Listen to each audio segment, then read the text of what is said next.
ओ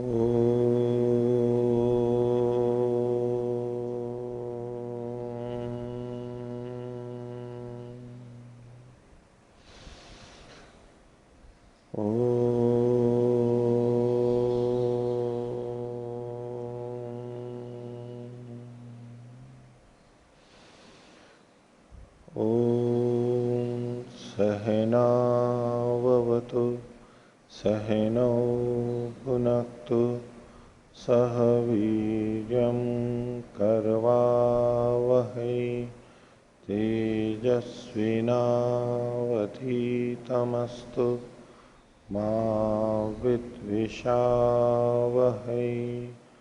ओम शांति शांति शांति।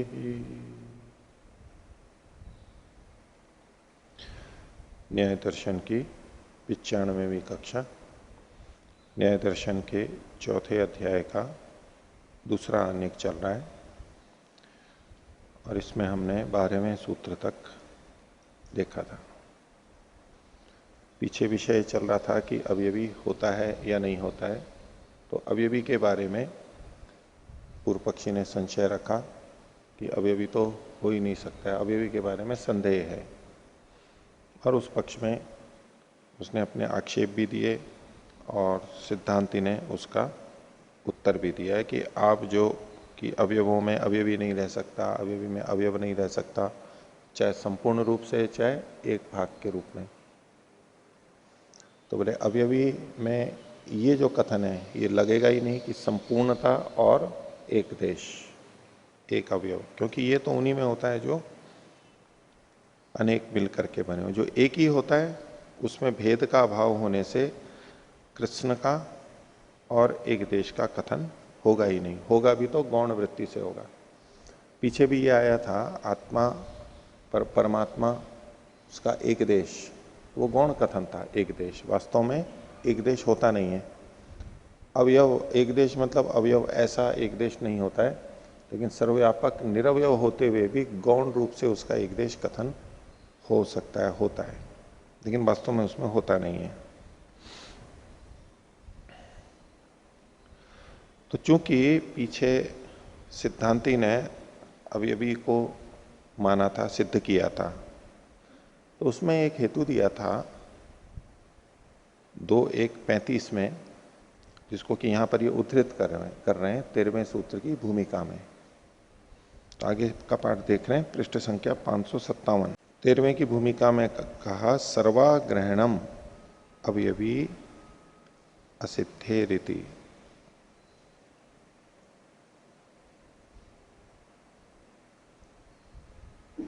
अवयवी की असिद्धि होने से सबका अग्रहण होने लगेगा, यानी कुछ भी गृहित नहीं होगा। अगर अवयवी का ग्रहण नहीं मानेंगे तो किसी भी चीज का ग्रहण, सर्वाग्रहणम अवयवी असिद्धे है। अगर अवयवी को नहीं मानेंगे तो किसी भी वस्तु का ग्रहण नहीं होगा, यानी द्रव्य गुण कर्म जो भी हैं उनका किसी का ग्रहण नहीं होगा, ऐसा वहां पर सिद्धांति ने कहा था। तो इति प्रत्यवस्थितो अपि एतद आह, उससे पूर्व पक्षी का खंडन हो गया था। वो प्रत्यवस्थित था यानी खंडित था, निरुत्तरीकृत हो गया था, पर फिर भी वो पूर्व पक्षी अपनी बात को सिद्ध करने के लिए कह रहा है।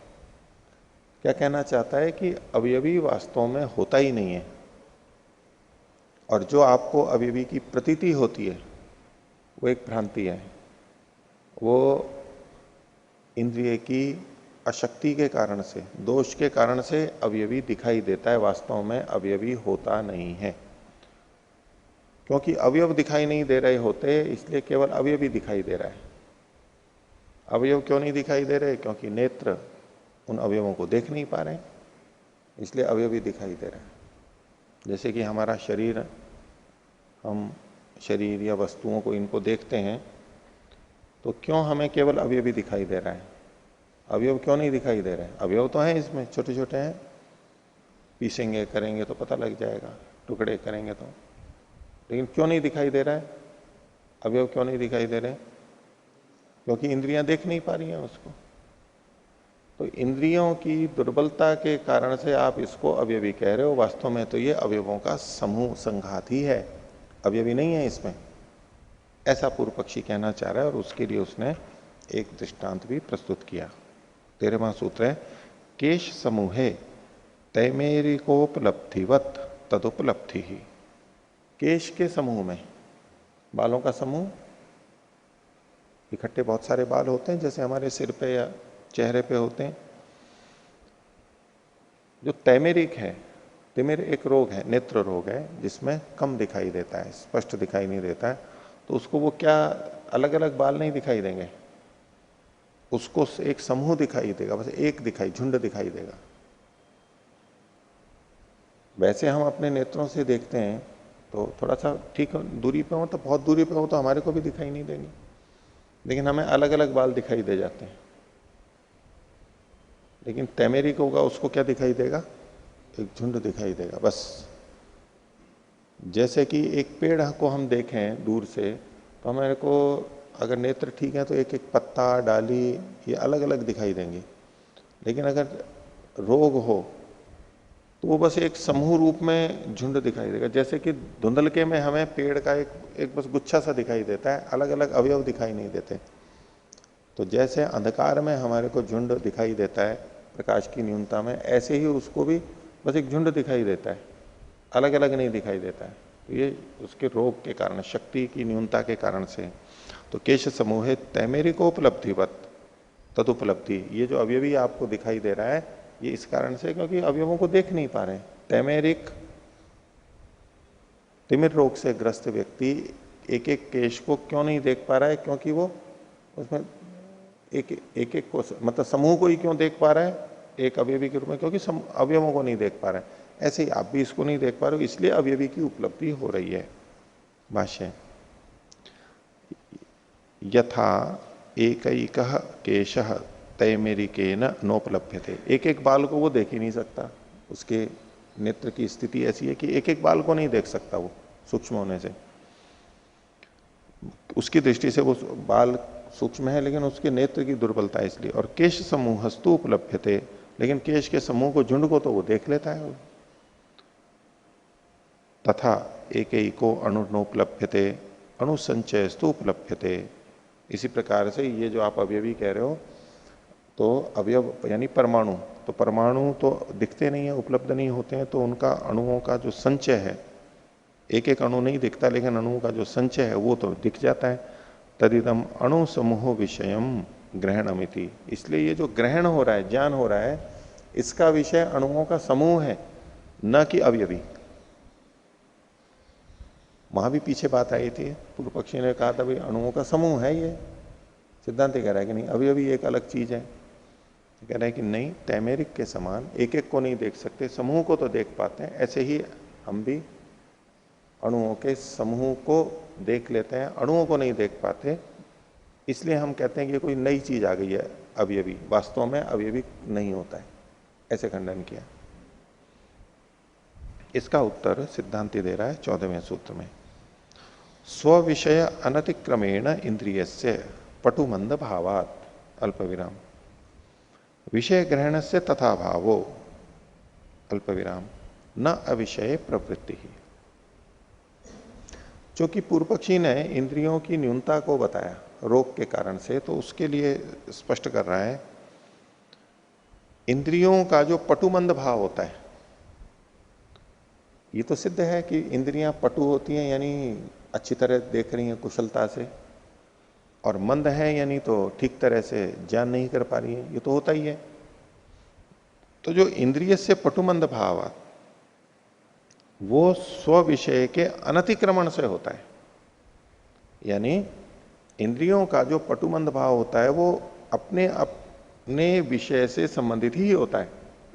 अपने विषय का अतिक्रमण करके किसी इंद्रिय को पटुमंद नहीं कह सकते, मंद नहीं कह सकते। खास तौर से कि नेत्र से, नेत्र की पटुता मंदता है तो हम किस विषय में कहेंगे, रूप के बारे में ही कहेंगे, शब्द के बारे में नहीं कह सकते कि नेत्र चूंकि शब्द को नहीं जान पा रहा है इसलिए नेत्र रोगग्रस्त है, मंद है, ऐसा नहीं कह सकते। ऐसे ही अन्य इंद्रियों का भी नहीं कह सकते। तो जब जब पटुता मंदता देखी जाएगी तो उस इंद्रिय के उस विषय से संबंधित ही देखी जाएगी। ये बात कही पहली तो। स्व विषय अनतिक्रमेण, अपने विषय का अतिक्रमण न करते हुए, यानी अपने अपने विषय में ही इंद्रिय से पटुमंद भावत, इंद्रियों की पटुता और मंदता होने के कारण से विषय ग्रहण से तथा भावो, तो विषय का जो हम ग्रहण करते हैं उसका भी तथा भाव मतलब पटुमंद भाव होता है। जिस विषय को इंद्रिय ग्रहण कर सकती है उसी विषय की स्पष्टता, पटुता और मंदता, धुंधलापन हमें होगा। इंद्रियों के पटुमंद भाव से विषयों का भी पटुमंद भाव हो जाता है। न अविषय प्रवृत्ति, इंद्रियों की के जो अपने विषय हैं उससे भिन्न में जो उसका विषय ही नहीं है उसमें प्रवृत्ति कभी नहीं होती है। नेत्र की प्रवृत्ति कभी भी शब्द में नहीं होगी, श्रोत्र की प्रवृत्ति कभी भी रूप में नहीं होगी। तो इंद्रियों की अविषय में प्रवृत्ति नहीं होती, ना अविषय प्रवृत्ति। तो ऐसा कहते हुए ये क्या उत्तर देना चाहते हैं कि परमाणु अवयव, पूर्व पक्षी जिसको अवयव मान रहा है, सबसे छोटा परमाणु, वो इंद्रियों का नेत्र का विषय ही नहीं है। पूर्व पक्षी ने क्या कहा था, जैसे तिमिर रोग से ग्रस्त व्यक्ति बाल, एक एक बाल को नहीं देख पाता, झुंड को देख पाता है, ऐसे ही हम भी परमाणु को नहीं देख पाते लेकिन उसके समूह को देख पाते हैं। तो सिद्धांती कह रहा है कि केश तो नेत्र का विषय था और रोग है इसलिए वो देख नहीं पा रहा है। विषय था, समूह भी विषय बन रहा है और बाल भी विषय है क्योंकि वो रूप गुण वाला है। लेकिन इधर जो आप दृष्टांत में देख रहे हो परमाणु तो इंद्रियों का विषय ही नहीं है। यानी परमाणु नेत्रेंद्रिय का विषय ही नहीं है, रूप ही नहीं, रूप उसमें रूप गृहीत ही नहीं होता है। नेत्र से परमाणु का रूप गृहीत ही नहीं होता है, इसलिए वो विषय ही नहीं है। इंद्रियों की न्यूनता के कारण से परमाणु दिखाई नहीं दे रहे हो ऐसा नहीं है, क्योंकि दृष्टांत में जो बाल का कहा वो तो नेत्र की दुर्बलता के कारण से दिखाई ना देना है। दिख तो सकता है लेकिन दिख नहीं रहा है, ये भाव है वहां पर बाल में, क्योंकि तभी उसका दृष्टांत बनेगा। दाष्टांत में तो परमाणु में ये बात ही नहीं घटती है, परमाणु तो दिखता ही नहीं है, इसलिए ये कथन आपका ठीक नहीं है। ऐसे उत्तर दे रहा है। भाष्य देखिए, यथा विषयम इंद्रियाणाम पटुमंद भावात विषय ग्रहणानाम पटुमंद भावो भवति, ये तो सूत्र का ही लगभग भाग लिया। खोल रहे हैं इसको। चक्षु कलु प्रकृष्यमाणम न अविषयम गंधम गृह्णाति, जो चक्षु है वो प्रकृष्ट होती हुई यानी पटुता को प्राप्त होती हुई, उसकी पटुता का ये मतलब नहीं है कि जो उसका विषय नहीं है उस गंध को भी ग्रहण करने लग जाए। बोले नेत्र ज्यादा अच्छे हो जाएंगे तो क्या होगा, गंध भी ग्रहण करने लगेंगे, शब्द को भी ग्रहण करने लगेंगे। बोले ऐसा नहीं कितना भी पटु हो जाए ऐसा कभी भी नहीं होगा। तो चक्षु खलु प्रकृष्यमाणम न अविषयम गंधम गृह्णाति। आगे, और निष्कृष्यमाणम च न स्व विषयात प्रच्यवते, और निष्कृष्यमाण का मतलब है मंद होती हुई, दुर्बल होती हुई, अपने विषय को कभी भी नहीं छोड़ेगी। कितनी भी दुर्बल होगी तो भी किसको देखेगी, रूप को ही देखेगी। भले ही मंद रूप से देखे, बड़े को देखे, छोटे को ना देख पाए, नजदीक को देख पाए, दूर को नहीं देख पाए, दूर को देखे, नजदीक को नहीं देखे, कुछ भी होगा, लेकिन जितना भी वो देखेगी रूप को ही देखेगी। निष्कृष्यमानम च न स्व विषयात प्रच्यवते, ये इंद्रियों के बारे में बताया। आगे का स्वयं तैमेरी कहा कश्चित चक्षुर विषयम केशम न गृह्णाति। तो ये जो तैमेरिक है, तिमिर रोग से ग्रस्त व्यक्ति है, ये केश को नहीं ग्रहण करता। कैसे को, कश्चित चक्षु विषयम, किसी कोई ना कोई चक्षु का विषय है उसको ग्रहण नहीं कर रहा है। वो कौन सा, आपने केश का उदाहरण दिया। तो केश चक्षु का विषय बनता है लेकिन उसको दिखाई नहीं दे रहा है। तो कश्चित चक्षुर विषयम, किसी चक्षु के विषय की विषय वाली चक्षु का जो विषय बन सकते हैं उसमें किसी चीज को तो ग्रहण नहीं कर रहा है, यानी केश को। और कश्चित गृह्णाति, और किसी को ग्रहण कर रहा है, किसको, केश समूहम, केश के समूह को ग्रहण कर रहा है। केश भी चक्षु का विषय है, केश समूह भी चक्षु का विषय है, तो किसी चक्षु के विषय को तो ग्रहण कर रहा है और किसी चक्षु के विषय को ग्रहण नहीं कर पा रहा है। ये तैमेरिक का हुआ। उभयम ही अतैमेरिकेण चक्षुषा गृह्यते, और ये दोनों ही यानी केश और केश समूह ये दोनों ही उस व्यक्ति के द्वारा जिसको तिमिर रोग नहीं है गृहित होते हैं। वो एक बाल को भी देख लेता है। आपने देखा होगा जब आंखों का जांच करते हैं ना चिकित्सक लोग, तो और अक्षर तो दिखाई नहीं देते, तो बोले इनको तो कुछ भी नहीं पता लगता है, तो उनको क्या कहते हैं, ये कितनी उंगलियां हैं, कितनी उंगली है, तो वो उनको पता नहीं लगता है कि 2 करोड़, इनका भेद नहीं पता लगता है उनको कि अलग अलग है। यूं तो लगेगा कि हाथ है, हाथ हिल रहा है ये तो पता लगेगा, लेकिन उंगलियां नहीं दिखती हैं। तो यही मतलब हुआ ना कि उसकी एक एक इकाई नहीं दिखाई दे रही है, समूह रूप में तो कुछ दिख रहा है कि भाई हाँ एक इकाई है कुछ, वो हाथ हिल रहा है, और यूं नहीं दिखता, वो हिला करके बताते हैं दिख रहा है आपको कितनी उंगलियां हैं। उसी तरह से अब ये नेत्र का विषय है, एक एक अंगुली जिसको रोग नहीं है उसको दिखाई देती है। लेकिन परमाणु वस्तु अतीन्द्रिया इंद्रिय अविषय भूता, लेकिन परमाणु तो अतीन्द्रिय है यानी इंद्रियों के विषयभूत नहीं है। अल्प विराम न केनचित इंद्रिय न गृह्यन्ते, वो किसी इंद्रिय के द्वारा गृहित नहीं होते हैं। फिर समुदितास्तु गृह्यन्ते, लेकिन जब समुदित हो जाते हैं वो गृहित होने लग जाते हैं। इति अविषय प्रवृत्ति ही इंद्रिय से प्रसज्जित है। अगर ऐसा मानो कि परमाणु वैसे तो गृहित नहीं होते हैं लेकिन समूह रूप में गृहित होने लगते हैं, समुदितास्तु गृह्यन्ते, तो क्यों कह रहे हैं ऐसा अगर मानोगे तो अविषय में इंद्रियों की प्रवृत्ति का दोष आ जाएगा। अविषय में जो कि इंद्रियों का विषय ही नहीं है उसमें भी इंद्रिय ज्ञान दे रही है, रूप का ज्ञान करा रही है, ये दोष आएगा।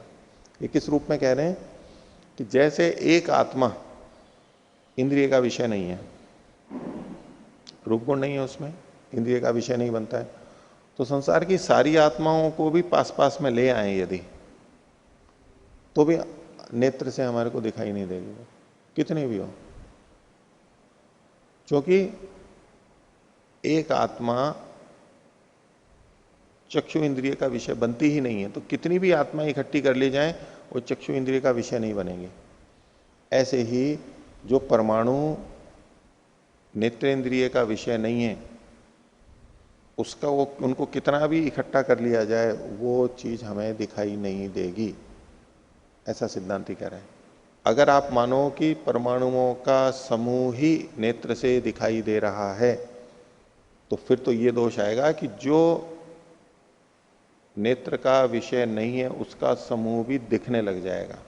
ये दोष बताया जा रहा है, ऐसा होता नहीं है, ये होने लगेगा अगर आप मानोगे तो ये प्रसज्यते दोष आएगा। न जातु अर्थांतरम अनुभ्यो गृह्यते इति, क्यों, लेकिन ये जत्व लिखा हुआ है इसको जा कर लीजिए, जातु, न जातु अर्थांतरम अनुभ्यो गृह्यते इति, क्योंकि पूर्व पक्षी के मत में आपकी उसके मत में तो अणुओं से भिन्न अर्थांतर तो है ही नहीं, आपको तो केवल परमाणुओं का समूह ही दिखाई दे रहा है ना, आप तो यही कहोगे। सिद्धांति के मत में तो घट जाएगा क्योंकि अर्थांतर अभी उत्पन्न हो रहा है वहां पर, वो तो विषय बन सकता है। ते खल विमे परमाणवः सन्निहिता गृह्यमाणा, सन्निहिता और गृह्यमाणा अलग अलग कर लीजिए। अतीन्द्रियत्वम जहति, अल्प विराम। पूर्व पक्षी के मत में कह रहे हैं कि ये जो परमाणु है सन्निहित होते हुए, सन्निहिता यानी मिल करके एकत्र, गृह्यमाणा, और अगर वो गृहित हो रहे हैं समूह के रूप में जैसा पूर्व पक्षी कह रहा है, तो ऐसा होने पर तो अतीन्द्रियत्वम जहति, वो परमाणु अतीन्द्रियत्व को छोड़ देंगे। अतीन्द्रियत्व जो गुण है वो उनका चला जाएगा यानी खंडित हो जाएगा। फिर तो ये मानना पड़ेगा कि परमाणु अतीन्द्रिय नहीं होते, ये जो दोष बता रहे हैं। वियुक्ताश्च अगृह्यमाणा इंद्रिय विषयत्व न लभते इति, और वियुक्त होते हुए, वियुक्त मतलब पृथक पृथक, गृहित न होते हुए इंद्रिय विषयत्व, इंद्रिय के विषयता को प्राप्त नहीं होते हैं। जब मिल जाते हैं तो अतीन्द्रियत्व को छोड़ देते हैं, और जब अलग अलग होते हैं तो इंद्रिय विषयत्व को प्राप्त नहीं होते, यानी इंद्रिय से गृहित नहीं होते हैं, ऐसा दोष रूप में आएगा। तो सो अयम द्रव्यांतर अनुत्पत्त अति महान व्याघात। तो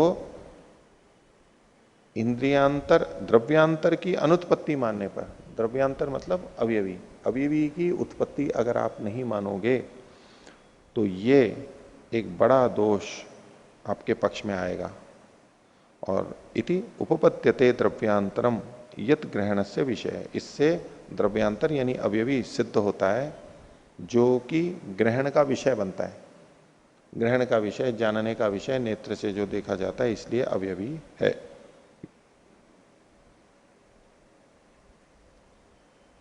आगे संचय मात्रे विषय इति चेत, अगर पूर्व पक्षी कहे, सिद्धांति ने तो कहा कि कोई विषय ही नहीं बनेगा और जो विषय बनेगा तो अवयवी होगा।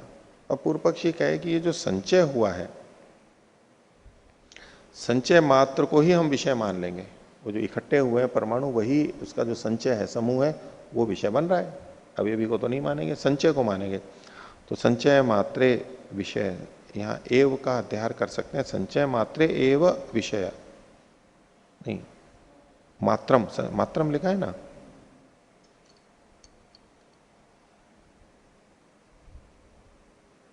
हाँ।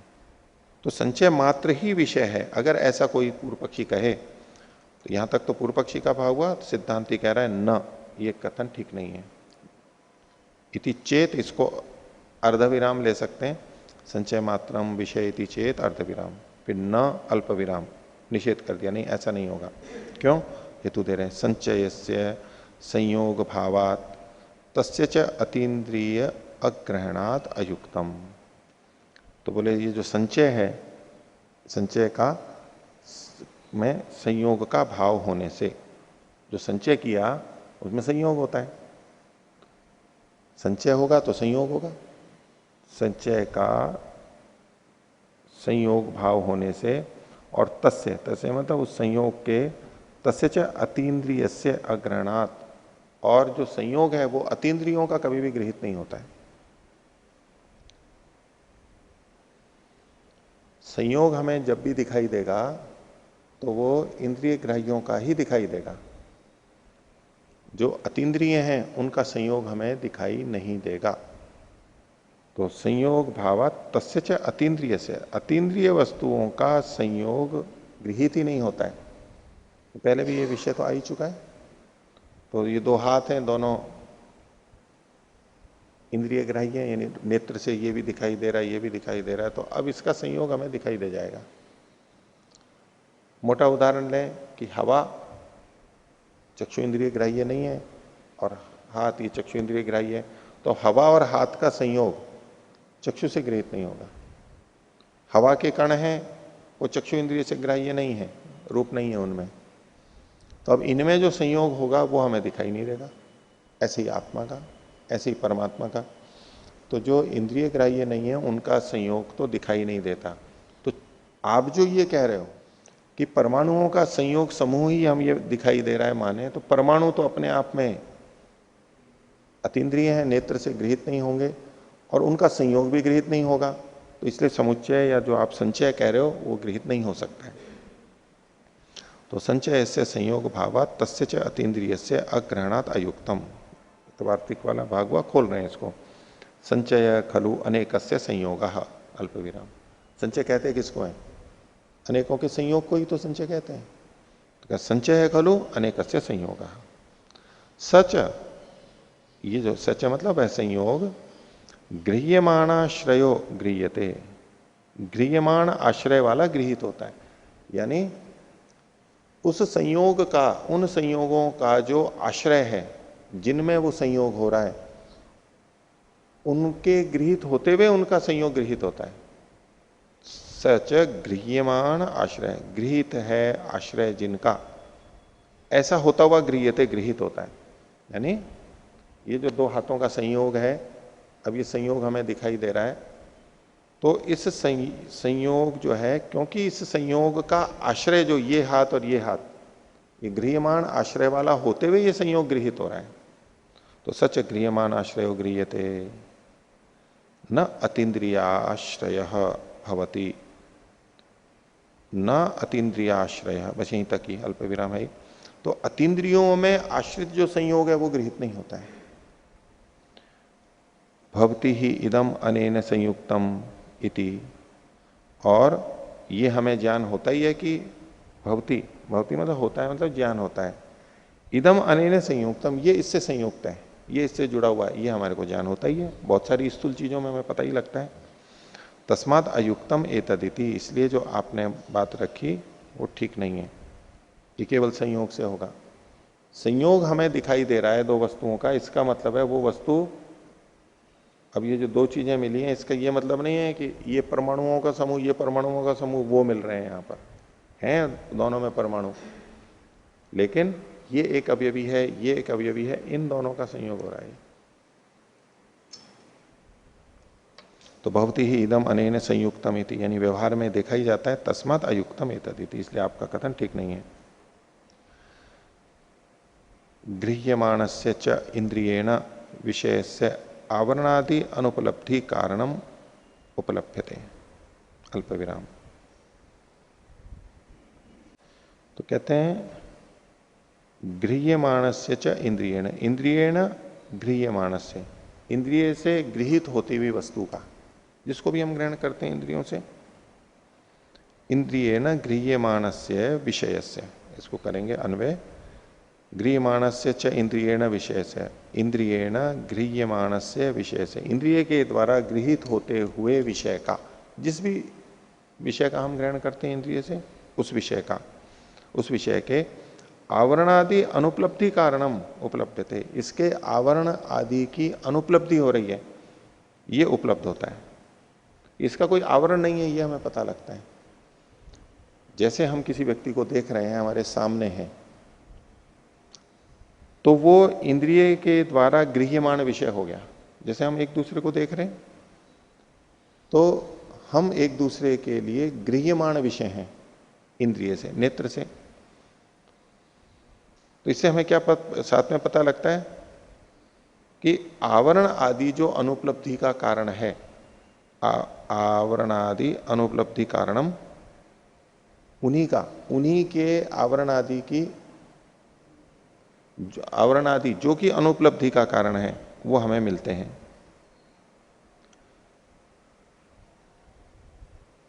आवरण जो है वो अनुपलब्धि का कारण है। सामने पर्दा आ जाए तो आवरण यानी पर्दा वो अनुपलब्धि का कारण है। अगर सामने होते हुए भी हमें दिखाई नहीं दे रहा है तो कोई पर्दा आदि आ गया, दीवार आ गई है, तो आवरण जो कि अनुपलब्धि का कारण है वो भी उनके मिलते हैं, हमारे को अलग से पता लगते हैं।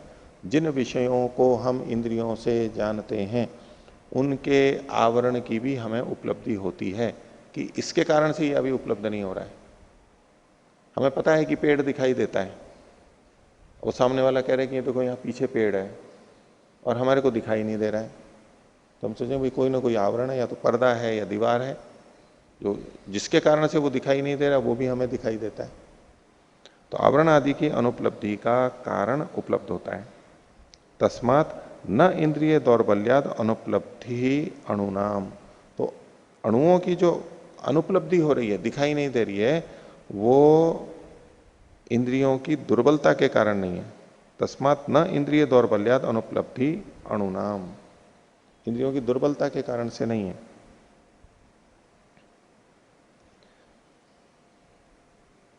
उपलब्ध होते हुए भी वस्तु क्यों नहीं उपलब्ध होती है, उसमें बहुत सारे कारण हैं। उसमें आवरण भी कारण है, अति दूर, अति निकट, इंद्रिय दोष, मन का कहीं और लगा रहना। वस्तु के होते हुए भी वस्तु क्यों नहीं दिखाई देती, उसमें बहुत सारे कारण क्या है। वस्तु बहुत दूर हो, वस्तु बहुत निकट हो, वस्तु बहुत बड़ी हो, वस्तु बहुत छोटी हो, अभिभव हो गया हो, जैसे दिन में तारे नहीं दिखाई देते हैं, इंद्रिय की दुर्बलता हो इसलिए होते हुए भी दिखाई नहीं देती है, या तो मन कहीं और हो तो भी वस्तु सामने, व्यक्ति सामने होते हुए भी हमें दिखाई नहीं देता है, किसी ने कुछ कहा वो भी हमें सुनाई नहीं देता। ये जो बाधक कारण है वो पता लगते हैं।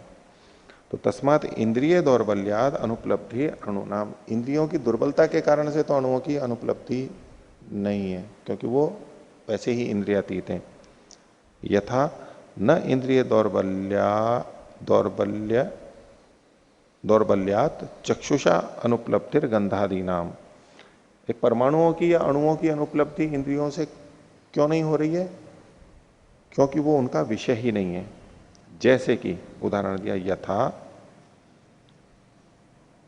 इंद्रिय दौर्बल्यात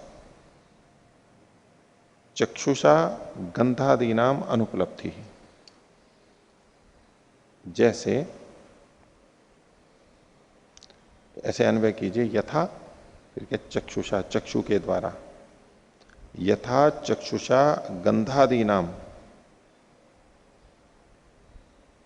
इंद्रिय दौर्बल्यात न अनुपलब्धि। नेत्र से गंध की उपलब्धि नहीं हो रही है, नेत्र के द्वारा गंध का पता नहीं लग रहा है, तो हम ये नहीं कहते कि नेत्र दुर्बल हो गए इसलिए गंध नहीं आ रही है। नेत्र से अगर गंध गृहित नहीं हो रही है तो हम ये नहीं कहते कि नेत्र की दुर्बलता के कारण से गंध नहीं आ रही है, ये कभी भी नहीं कहेंगे। क्यों? क्योंकि गंध नेत्र का विषय ही नहीं है। तो ऐसे ही परमाणु हमें दिखाई नहीं दे रहे, हमारे इंद्रियों नेत्रों की दुर्बलता के कारण ये नहीं कथन करेंगे, वो इंद्रिय ग्राह्य है ही नहीं इसलिए दिखाई नहीं दे रहे, उसका विषय ही नहीं है, नेत्र का विषय ही नहीं है, इसलिए परमाणु दिखाई नहीं दे रहे। ये बात कही। इसलिए पूर्व पक्षी ने तो तिमिर रोग के कारण से परमाणुओं का न दिखना उदाहरण देते हुए कहा था कि इंद्रियों की दुर्बलता के कारण से परमाणु दिखाई नहीं दे रहे। सिद्धांति कह रहा है कि इंद्रियों की दुर्बलता के कारण से नहीं, वो दिखते ही नहीं है इसलिए दिखाई नहीं दे रहे, उसके अविषय हैं। जैसा कि सूत्र में भी कहा था इन्होंने खंडन करते हुए, न अविषय प्रवृत्ति, अविषय में प्रवृत्ति होती ही नहीं है, उसी बात को यहां पर कहा है। आगे अब पूर्व पक्षी की बात को मानते ही अभ्युपगम से कि अगर आपकी बात मानी जाए तो क्या होगा, तो 15वें सूत्र में कहा अवयव अवयवी प्रसंगश्च एवं अप्रलयात्। ये अवयव अवयवी का अगर प्रसंग माने, अवयव अवयवी का प्रसंग कि भाई अवयवी तो होता नहीं है, अवयव ही होते हैं, तो ये प्रसंग तो कहां तक जाएगा? प्रलय पर्यंत जाएगा। प्रलय का मतलब है शून्य हो जाने तक जाना चाहिए, या तो शून्य हो जाने तक जाएगा अथवा भाष्यकार बताएंगे या तो परमाणु तक जाएगा।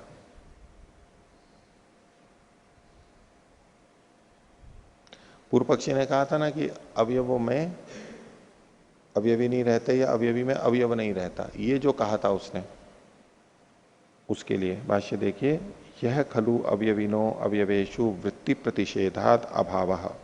जो आपने कहा था अवयवी का अवयवों में रहने का प्रतिषेध होने से अभाव है, किसका? अवयवी का अभाव है। क्योंकि अवयवी अवयवों में रह नहीं सकता इसलिए अवयवी का अभाव है, ये जो आपने कहा था, ये कहां तक जाएगा? सो अयम अवयवस्य अवयवेशु प्रसज्यमान, अवयव का भी उसके अवयवों में प्रसक्त होता हुआ सर्व प्रलयाय वा कल्पेता, या तो सबका प्रलय शून्य आपको मानना पड़ेगा, अथवा निरवयवाद्वा निरवयवाद्वा परमाणु तो निवर्तेता, अथवा निरवय होने से परमाणु पर जाकर के समाप्त होगा, नहीं तो सारी चीजें समाप्त हो जाएंगी। दो चीजें, इसको यूं देखिए कि पूर्व पक्षी ये कहे, जैसे कि हम किसी वृक्ष को ले लें या शरीर को ले लें, बोले इसमें अवयवी नहीं है, तो बोले इसके फिर क्या है? अवयव है।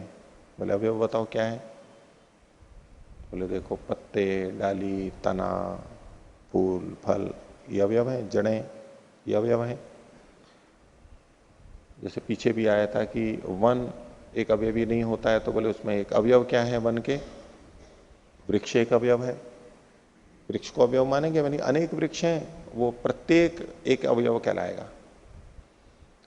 तो कहा कि जिसको आप अवयव कह रहे हो उसको एक अवयव मान के चल रहे हो ना, एक वृक्ष, एक पत्ता, एक डाली, एक फल, ऐसा आप एक मान करके चल रहे हो ना, भले ही आप अवयव कह रहे हो, वो भी तो अनेक अवयवों से मिलकर के बना है। तो जब वो अनेक अवयवों से मिलकर के बने हैं तो फिर आप ये जो कह रहे हो ना, ये पत्ता, ये भी आप नहीं कह सकते। आपसे पूछा जाए तो कहे कि जी वृक्ष तो नहीं है, वृक्ष तो अवयवों में रह नहीं सकता। बोले अवयव हैं बस। तो बोले अवयव क्या है? बोले पत्ता आदि है। बोले पत्ता किस में रह रहा है? बोले पत्ते के भी तो अवयव हैं।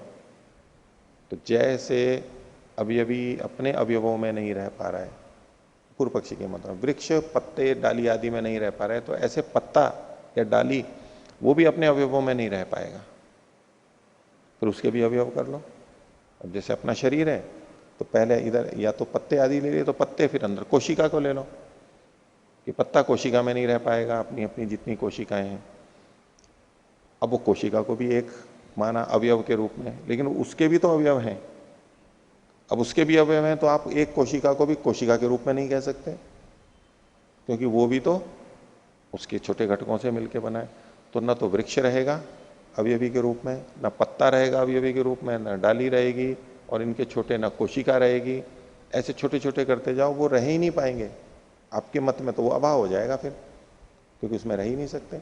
और अगर आप ये मानोगे कि भाई इसमें बड़ा अवयवी तो नहीं है लेकिन छोटे छोटे तो अवयवी हैं, तो आपके पक्ष का खंडन होगा। वो मान ही नहीं सकता कि कहीं ना कहीं भी अवयवी को नहीं मान सकता। ऐसा करोगे तो फिर संसार में बचेगा क्या? कुछ भी नहीं बचेगा, सभी समाप्त हो जाएगा।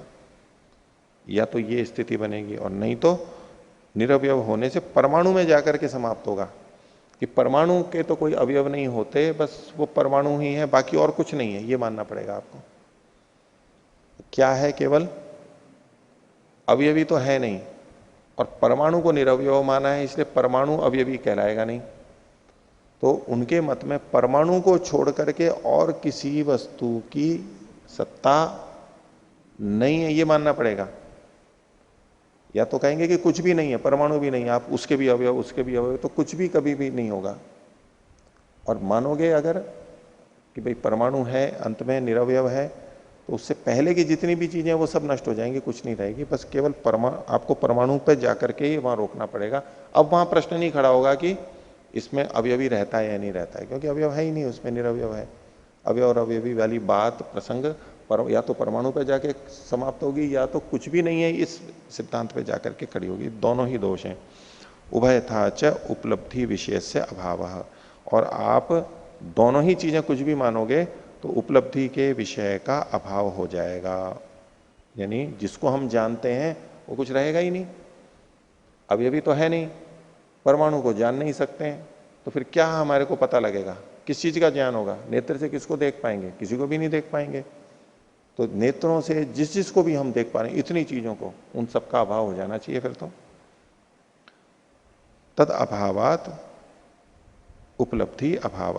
तो उपलब्धि का विषय ही नहीं रहेगा, क्योंकि अवयवी ही नहीं रहेगा।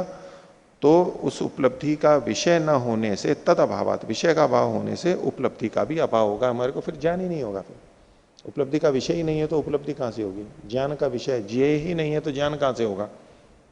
ये दोष आएगा। जबकि हमें ये सब ज्ञान होता है, इसका मतलब है उपलब्धि का विषय भी है।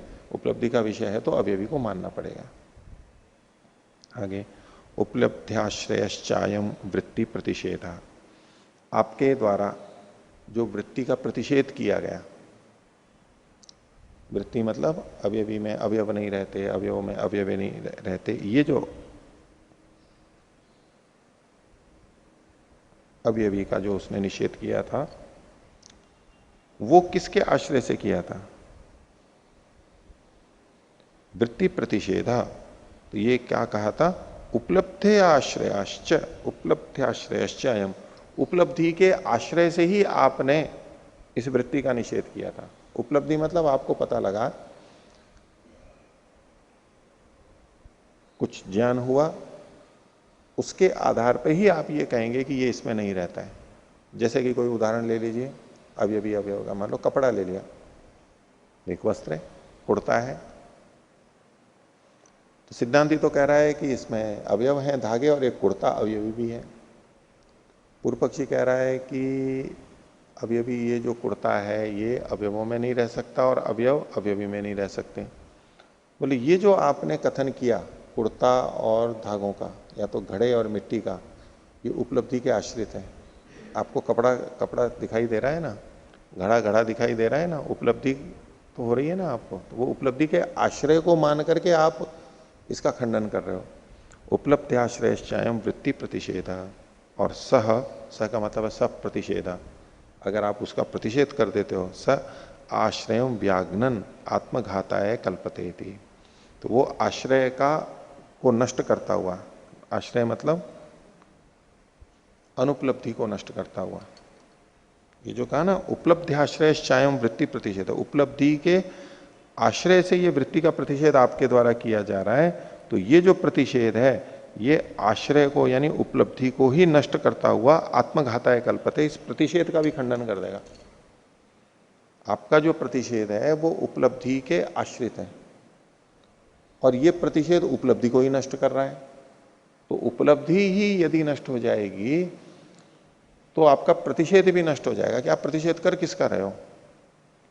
उपलब्ध्याश्रयश्चायम वृत्ति प्रतिषेध है, स आश्रयम व्याघ्नन, ये जो प्रतिषेध है ये अपने आश्रय को यानी उपलब्धि को नष्ट करता हुआ आत्मघाताय कल्पते, क्योंकि पूर्व पक्षी तो अवयवी की उपलब्धि मान ही नहीं रहा है, बोले वो तो अवयवों का समूह है, संघात मात्र है, ऐसा ही कह रहा है, तो वो उपलब्धि को ही नष्ट कर देगा। आपने उपलब्धि का आश्रय करके ही तो खंडन किया है, इसका मतलब है उपलब्धि तो हो रही है आपको, ये परस्पर विरोध आएगा। आगे अथापि सिद्धांति कह रहा है न प्रलयो अणु सद्भावात, ये जो पीछे कहा था ना प्रसंगश्चैवम अप्रलयात, सब कुछ नष्ट हो जाएगा, फिर तो कुछ भी नहीं बचेगा, तो बोले कि न प्रलय, सबका अभाव तो हो ही नहीं सकता है। क्यों? अणु सद्भावात, अणु के सत्ता होने के कारण से। भाष्य अवयव विभागम आश्रित्य वृत्ति प्रतिषेधात अभाव प्रसज्यमानो, अवयव के विभाग को आश्रित करके अवयवी की सत्ता का, वृत्ति प्रतिषेध मतलब अवयवी की सत्ता का जो प्रतिषेध किया गया, प्रतिषेध किया जा रहा है, उससे वृत्ति प्रतिषेधात, वृत्ति का प्रतिषेध करने से अभाव प्रसज्यमान, अवयवी का अभाव प्रसक्त होता हुआ, दोष करता हुआ, निरवयवत्वात्, या र जोड़ लीजिए, निरवयवत्वात् परमाणुर निवर्तते, निरवयव होने से परमाणु से वो हटेगा, परमाणु पे जाकर के हटेगा, क्योंकि परमाणु अवयव रहित है। अल्प विराम न सर्व प्रलयाय कल्पते, आप सब चीजों को नष्ट भी कर दो तो भी परमाणु को तो नहीं कर पाओगे, परमाणु तो आपको फिर भी मानना पड़ेगा, इसलिए अप्रलयात, सब कुछ नष्ट हो जाए ये नहीं हो पाएगा। निरवयवत्वम खलु परमाणु हो, क्योंकि परमाणु जो है उसका निरवयवत्व, उसमें कोई अवयव नहीं होते। निरवयवत्वम खलु परमाणु हो, अल्प विराम विभाग ही अल्पतर प्रसंगस्य यतो न अल्पीयस तत्र अवस्थानात्, परमाणु का निरवयवत्व क्यों है? क्योंकि विभागैर अल्पतर प्रसंगस्य, विभाग करने पर, विभाग के द्वारा उसके अल्पतर प्रसंग का, उससे भी और कोई छोटा हो उस प्रसंग का अभावात, यहां पर अध्याय करेंगे, विभागैर अल्पतर प्रसंगस्य अभावात, उसका अभाव होने से, यतो न अल्पीयस तत्र अवस्थानात, जिससे और छोटा नहीं हो सकता है, वहां जाकर के आपको अवयव करने की, टुकड़े करने की बात को रोकना पड़ेगा, क्योंकि उससे छोटा कुछ होता ही नहीं है। खोल रहे हैं उसी को, लोष्टस्य खलु प्रविभज्यमानावयव विभज्यमानावयवस्य, लोष्टस्य, लोष्ट का यानी तो ढेले का, प्रविभज्य मानावयवस्य, जिसके अवयवों को प्रविभक्त किया जा रहा है, तोड़ा जा रहा है, ऐसे लोष्ट का, ऐसे ढेले का जिसके टुकड़े तोड़े जा रहे हैं। अल्पतरम अल्पतमम उत्तरम उत्तरम भवति, अल्प विराम, उसका उससे छोटा और ज्यादा छोटा ऐसा होता है। ढेले को जब हम तोड़ते हैं प्रविभज्यमान होता है, तो उससे जितना बड़ा होता है उससे छोटा हो गया, फिर तोड़ा और छोटा हो गया, ऐसे छोटा छोटा छोटा अधिक छोटा और अधिक छोटा होता जाता है। सच अयम अल्पतर प्रसंग यस्मात् न अल्पतरम अस्ति, यह परमो अल्प तत्र निवर्तते, ये तोड़ते तोड़ते ये कहां जाकर के टूटना रुकेगा इसका, तो बोले जिससे और छोटा नहीं हो सकता, यतश्च न अल्पियो अस्ति, जिससे और कोई छोटा नहीं होता है वहां तक।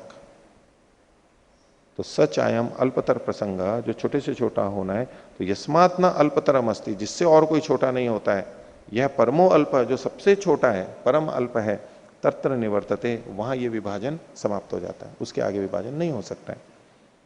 अल्प विराम निवर्तते अल्प विराम यतश्च न अल्पियो अस्ति तम परमाणु प्रचक्षमहे इति, जिससे छोटा और कुछ नहीं होता है उसी को हम परमाणु कहते हैं। परमाणु जिससे और छोटा नहीं हो सकता है। अब इसको इस रूप में नहीं लेना, ये सापेक्ष कथन है।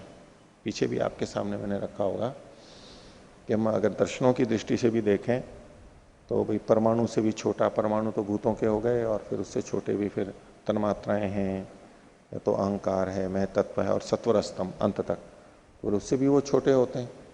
तो यहां छोटा मतलब इससे छोटा इकाई नहीं हो सकती उस वस्तु की, इस रूप में लेंगे। और यदि इसको करना है तो फिर अंत तक जाएंगे, सत्वर स्तंभ तक। ये सापेक्ष कथन है। सांख्य योग की दृष्टि से जब हम सत्वर स्तंभ की दृष्टि से बात करते हैं तो इन परमाणुओं के भी छोटे टुकड़े हो सकते हैं।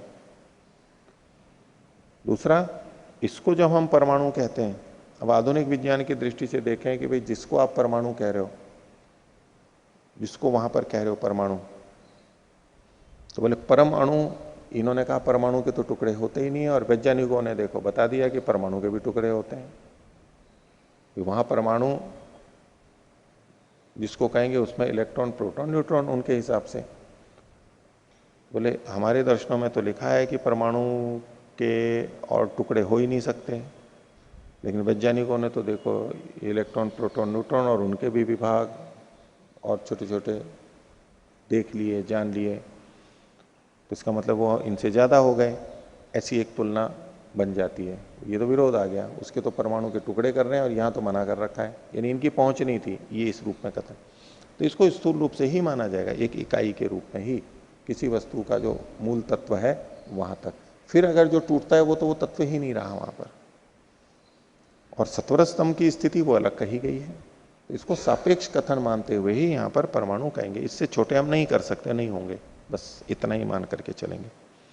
तो यतश्च न अल्पियो अस्ति तम परमाणु प्रचक्षमहे। महर्षि दयानंद सत्यार्थ प्रकाश में जहां जहां लिखते हैं उपादान कारण मूल जो है, वह दो शब्दों का साथ साथ प्रयोग करते हैं, प्रकृति और परमाणु। केवल प्रकृति भी नहीं लिखते, कहीं कहीं प्रकृति भी आता है, लेकिन बहुत जगह आप देखेंगे प्रकृति परमाणु, प्रकृति परमाणु, ये दो शब्द साथ साथ लिखते हैं वो। तो जब योग और सांख्य की दृष्टि से या तत्वतः देखते हैं तब तो प्रकृति, प्रकृति का मतलब हो गया वहां सत्वर स्तंभ, ये उपादान कारण है। और जहां वो परमाणु कह रहे होते हैं वो न्याय और वैशेषिक की दृष्टि से मूल उपादान कारण परमाणु को कह रहे होते हैं, दो चीजें, इसलिए दोनों को साथ साथ कहते हैं। आप तत्व मानोगे तो प्रकृति, और वैसे व्यवहार दृष्टि से मानोगे तो परमाणु उपादान कारण है। तो प्रकृति परमाणु, वहां पर प्रकृति के परमाणु ये कथन नहीं होता है, प्रकृति और परमाणु दो अलग अलग बातों को साथ साथ, या तो ऐसे भी मान लो या तो ऐसे भी मान लो, सापेक्ष कथन है। और वो परमाणु क्या होता है, तो 7वें सूत्र में कहा परम वा त्रुटे है, जो त्रुटि तोड़ना उससे परे होता है, जिससे जिसके जो टूटने से परे है, त्रुटे है परम, जो टूटने से परे यानी जिसमें टूटना नहीं हो सकता, उसे परमाणु कहते हैं।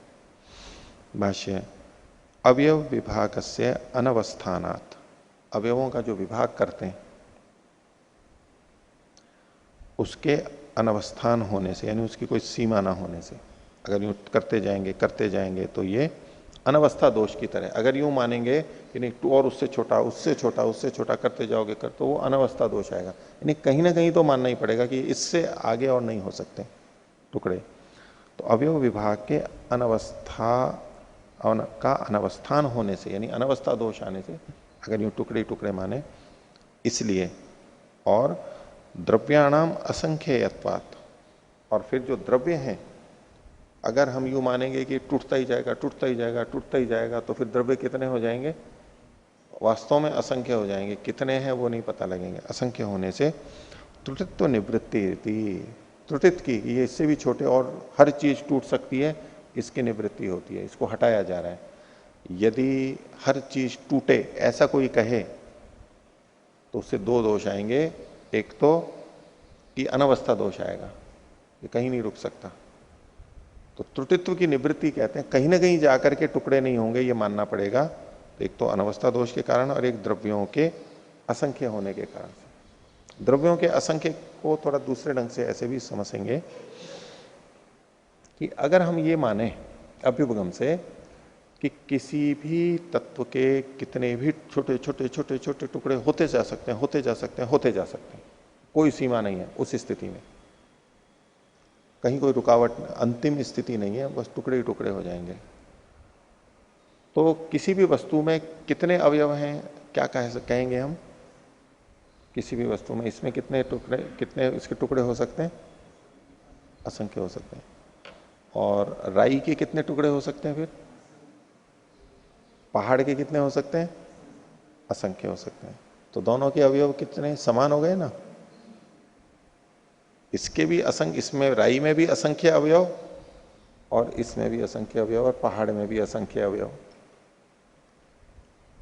तो उसके जो द्रव्य हैं, द्रव्य का मतलब उसके जो घटक द्रव्य हैं, वो फिर आपको असंख्य मानने पड़ेंगे। इन्होंने कहा द्रव्याणाम असंख्ययत्वा, द्रव्यों के असंख्य हो जाने से ये दोष बताया जा रहा है कि फिर तो आपको उस वस्तु के घटकों को असंख्य मानना पड़ेगा।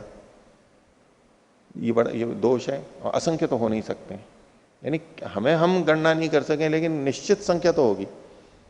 वैज्ञानिक भी बताएंगे परमाणु हैं, हम यूं गिन नहीं सकते, लेकिन फिर भी वो माप भार आदि से कौन कौन सी चीजें वो करके वो बताएंगे भाई इसमें इतने हैं। एक ने एक संख्या, एक संभावित संख्या मानेंगे, जितने हैं उतने ही परमाणु है, उससे ना एक अधिक है ना कम है इस वस्तु के अंदर, प्रत्येक वस्तु के अंदर। हम इसमें असंख्य परमाणु तो नहीं कह सकते ना। अगर ये कितने भी टूट सकते होते और छोटे और छोटे और छोटे, सदा टूटते ही जाते, टूटते ही जाते, जो भी छोटे से छोटा हो वो भी और टूट सकेगा, तो इसमें कितने परमाणु मान सकते हैं? फिर असंख्य मानने पड़ते हैं। जबकि जितने भी परमाणु हैं वो परिमित हैं इसमें, इसलिए टूटते ही जाएं, हमेशा टूटते जाएं, ये तो मान नहीं सकते। कहीं ना कहीं मानना पड़ेगा परम बात टूटे जो टूटने से परे है, या टूटना नहीं हो सकता है। ऐसे में अब हम निश्चित मात्रा कह सकते हैं कि इसमें निश्चित इतने ही परमाणु हैं। तो इस प्रकार से इति चतुर्दशभी सूत्रे अवयवी प्रकरणम, अवयवी का प्रकरण यहां पर समाप्त किया कि अवयवी होते हैं, अवयवी होते हैं, अवयव भी होते हैं, अवयवों से मिलकर के अवयवी बनते हैं और उसमें गुणांतर आ जाते हैं, इसलिए हमें रूप आदि की उत्पत्ति होती है। केवल अगर समूह होगा तो हमारे को रूप आदि की उत्पत्ति नहीं हो सकती, नए गुणों की उत्पत्ति होती है मिलने के बाद में, ऐसा मान के। तो आज का विषय इतना ही रखते हैं। प्रणव।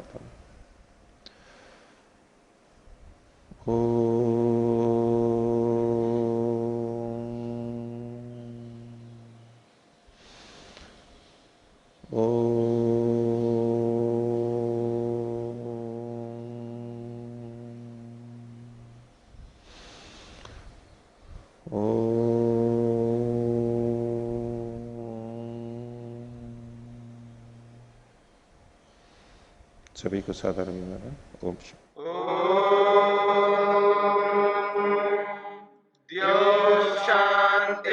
शांतिरंतरिक्षम शांति पृथिवी शांतिरापः शांतिरोषधयः शांति वनस्पतयः शांतिर्विश्वे देवा शांतिर्ब्रह्म शांति सर्वं शांति शांतिरेव शांति क्षमा शांतिरेधि। ओम शांति शांति शांति।